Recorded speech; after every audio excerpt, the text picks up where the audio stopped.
philosophical underpinnings of the Upanishads. As I said, Upanishads have philosophical content, and the Upanishads are world famous in the field of philosophy. They are actually the foundation of the deep Indian philosophy. Now, what is the speciality of the Indian philosophy?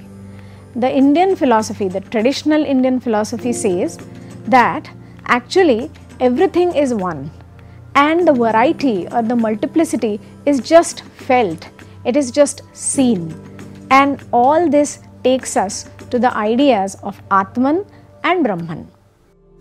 Just as the many rivers of India all eventually lead to the ocean, so too does the Indian philosophy with its diverse strands eventually converge on a few fundamental truths.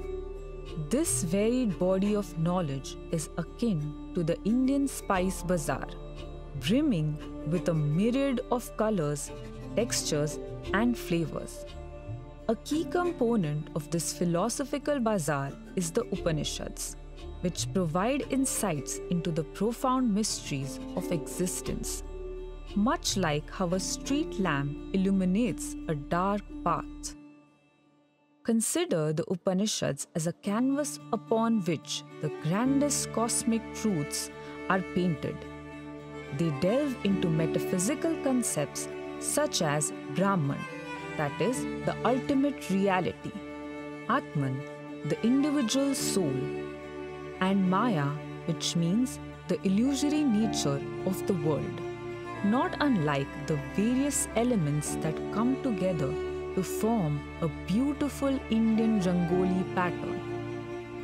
These concepts, though complex, are conveyed through simple, relatable analogies, making them as digestible as a bowl of comforting dal bhat. Epistemology in the Upanishads is similar to the journey of a skilled potter. Just as a potter distinguishes between good and bad clay, the Upanishads delineate the difference between valid and invalid sources of knowledge. Direct experience, inference, and valid testimony in this context are like the potter's wheel molding raw information into polished knowledge. The ethical teachings of the Upanishads echo throughout the busy markets of India. Just as every vendor in the market is expected to deal honestly with customers, the Upanishads urge us to adhere to principles like truth, non-violence, and self-discipline, no matter what life throws at us. It's like the moral compass that guides a traveler through the bustling streets of an unknown city. In terms of theology, the Upanishads are comparable to a well-tended Indian garden, where a multitude of flowers bloom in harmony.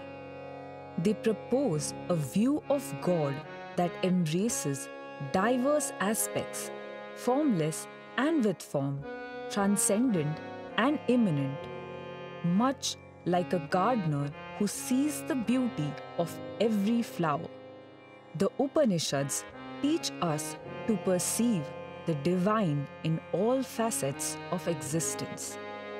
Picture the Upanishads as a mystical Himalayan trek. It's a journey within to the summit of one's inner being.